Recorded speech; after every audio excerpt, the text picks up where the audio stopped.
환영합니다. 인포노미입니다. 저는 어널 600이고 오늘은 휴대용 핫스팟을 활성화하고 설정하는 방법을 알려드리겠습니다.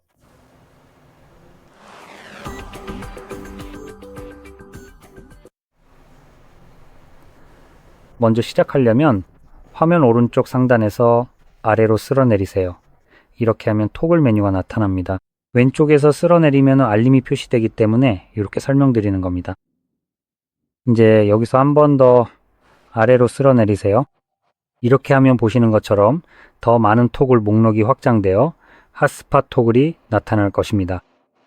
저는 지금 바로 여기에서 볼 수 있는데 만약 이 목록 어디에서도 찾을 수 없다면 여기 있는 이 옵션을 클릭한 다음 이 섹션에서 타일 추가를 선택하면 됩니다. 그리고 여기에서 핫스팟 토글을 찾아보세요. 찾으셨다면 플러스 버튼을 클릭하기만 하면 됩니다. 이렇게 하면 보시는 것처럼 바로 여기에 추가됩니다. 그리고 이제 체크 표시를 2번 클릭하세요. 그러면 토글이 추가된 것을 볼 수 있습니다. 이제 핫스팟이 확실히 추가되었습니다. 처음에는 길게 눌러보세요. 그러면 설정 화면으로 이동합니다. 자, 설정을 굳이 바꾸고 싶지 않더라도 길게 눌러야 하는 이유가 바로 이것 때문입니다. 끔찍하게 무작위로 생성된 비밀번호가 있습니다. 이미 이 화면에 들어왔다면 그냥 바로 이 비밀번호를 삭제하는 것을 추천합니다. 그리고 나만의 비밀번호를 설정하세요. 그게 훨씬 더 기억하기 쉬울 겁니다. 비밀번호는 최소 8자 이상이어야 합니다. 이제 우리는 영문자, 숫자, 그리고 특수문자를 사용할 수 있습니다. 저는 간단하게 숫자만 사용할게요. 그 다음 변경사항을 저장하려면 확인을 클릭하세요. 그리고 사실상 변경해야 하거나 제가 꼭 변경하라고 추천드리는 건 이게 전부입니다. 하지만 원하신다면 더보기를 클릭해서 추가 옵션도 확인하실 수 있습니다.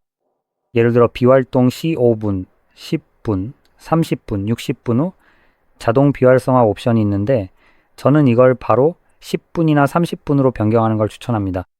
저는 30분을 선택하겠습니다. 그 이유는 비활동 기간을 기준으로 하기 때문인데 이게 정확히는 연결이 끊긴 게 아니라 사용하지 않을 때를 의미합니다. 예를 들어 핫스팟에 연결되어 있다고 가정해 봅시다. 웹사이트를 열고 거기서 기사를 읽기 시작했다고 해볼게요. 그리고 그 기사가 한 페이지에 쭉 펼쳐져 있습니다. 정말 엄청나게 긴 기사죠. 아니면 그냥 서비스 이용 약관 같은 걸 읽고 있을 수도 있잖아요. 그렇죠? 그리고 기본적으로 그걸 읽는데 5분 이상 걸린다고 해봅시다. 자, 다 읽고 나면 어떻게 될까요? 핫스팟이 5분 동안 비활성 상태였기 때문에 이제 꺼져버린 겁니다.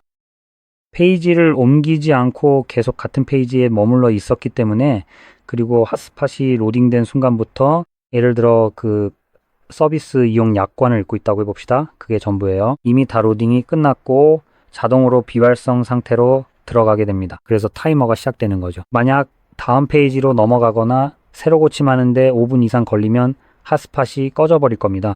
그래서 저는 이 시간을 더 길게 설정하는 걸 추천하는 거예요. 그리고 추가로 여기에는 AP 밴드 설정도 있는데 2.4와 5GHz 두 가지 옵션이 있습니다. 이 두 가지 모두 각각 적합한 장소와 상황이 있어요. 하지만 대부분의 장소와 상황에서는 2.4가 더 나은 선택이 될 겁니다. 사실 더 나아서가 아니라 더 다양하게 쓸 수 있고 켜서 바로 사용할 수 있기 때문입니다.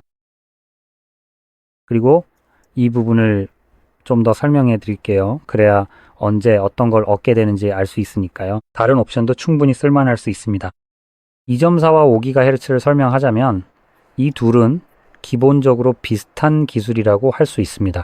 사실 이걸 어떻게 분류해야 할지 잘 모르겠네. 이건 주파수, 즉 와이파이의 주파수와 더 관련이 있는데 2.4는 기본적으로 예전 방식이라고 할 수 있습니다. 어떤 기기든 와이파이 연결 기능이 있었다면 바로 이 2.4를 사용했죠. 그래서 집에 굴러다니는 20년 된 노트북도 와이파이에 연결할 수 있었다면 2.4로 연결했을 겁니다.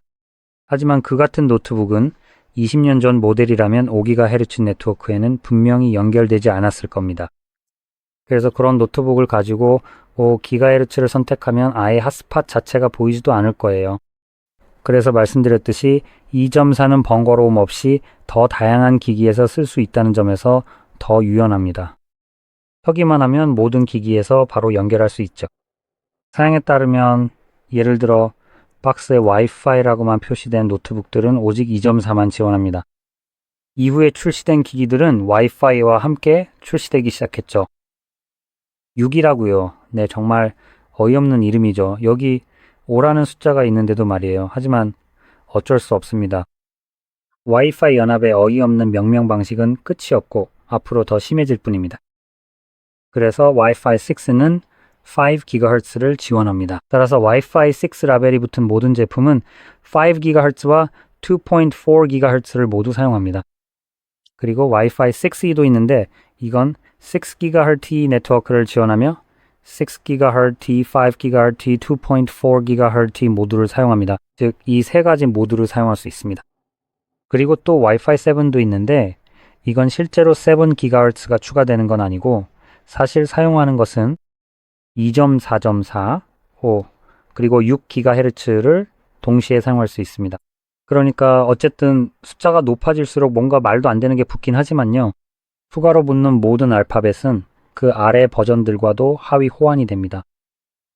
자, 이제 기술에 대한 간단한 설명이었습니다. 이제 각각의 장점에 대해 이야기해 볼게요. 2.4GHz는 기본적으로 원조라고 할 수 있고 이 중에서 가장 성능이 떨어집니다. 만약 여러 가지 중에서 선택할 수 있다면요. 속도, 지연 시간, 데이터 등 모든 면에서 2.4GHz는 다른 것들보다 성능이 떨어집니다. 5GHz는 네트워크 속도, 지연 시간, 연결 가능한 기기 수, 데이터 대역폭 등에서 추가적인 이점을 제공합니다. 하지만 2.4GHz만 지원하는, 즉 와이파이만 지원하는 기기들은 이 기능을 전혀 활용할 수 없습니다. 그 기기들은 아예 5GHz 신호를 감지하지도 못합니다. 그리고 여기에는 언급되지 않았지만 실제로 가장 큰 차이를 만드는 또 다른 장점이 있습니다.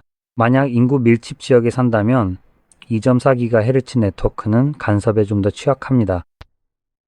특히 전구 같은 스마트 기기들이 많기 때문에 인구가 밀집된 지역에서는 이런 기기들이 많이 있을 수 있습니다. 문제는 모든 종류의 스마트 전구가 각각의 2.4GHz 신호를 가지고 있다는 점입니다. 그리고 만약 한 집에 전구가 12개쯤 있다면 이런 상황이 어떻게 문제를 일으킬 수 있을지 상상할 수 있을 겁니다. 그래서 이런 인구 밀집 지역에서는 간섭이 발생할 수 있고 그럴 경우 핫스팟이 자주 끊길 수 있습니다. 연결이 안 되거나 네트워크가 없다는 등의 문제가 생길 수 있습니다. 이게 바로 문제입니다. 그리고 여기서 5GHz로 전환하면 기본적으로 이 문제를 해결할 수 있습니다. 5GHz 주파수는 2.4GHz만큼 간섭에 취약하지 않기 때문입니다. 이게 바로 기본적인 장점입니다. 하지만 다시 말하지만 만약 20년 된 노트북이 와이파이 6를 지원하지 않는다면 5GHz를 선택해도 문제를 해결할 수 없습니다. 어차피 연결 자체가 불가능하기 때문입니다. 그래서 이런 간섭은 그냥 감수해야 합니다. 그래서 그런 이유로 저는 2.4GHz를 선호합니다. 저는 핫스팟에서 연결이 끊길 정도로 심한 간섭을 겪어본 적이 없어서 개인적으로는 2.4GHz를 더 선호합니다. 아무튼 여기서 더 이야기할 만한 다른 게 있을까요? 개인 핫스팟 숨기기. 이 기능은 사용하지 않는 것을 추천합니다. 이렇게 하면은 핫스팟 자격 증명을 직접 입력해야 합니다. 그래서 꽤 번거롭습니다. 솔직히 말해서 더 이야기할 건 없으니 이제 마무리하겠습니다. 거기에는 정말 더 이상 특별한 게 없으니까요. 핫스팟을 활성화하려면 그냥 간단히 탭하면 됩니다. 한 가지 기억해야 할 점은 핫스팟을 사용하면 휴대폰 배터리가 더 빨리 소모된다는 것입니다. 그래서 사용을 마치면 그냥 다시 탭해서 끄면 됩니다. 그리고 여기서 타임아웃을 없음으로 설정했다면 이 점을 꼭 기억해야 합니다. 타임아웃을 없음으로 선택할 수 있기 때문입니다. 그래서 만약 그렇게 설정했다면 핫스팟을 꼭 직접 꺼야 한다는 것을 기억해야 합니다. 그렇지 않으면 백그라운드에서 계속 실행되어 휴대폰 배터리가 낭비될 수 있습니다. 이제 모든 설명을 마쳤으니 이 영상이 도움이 되셨다면 좋아요와 구독 부탁드리고 시청해 주셔서 감사합니다.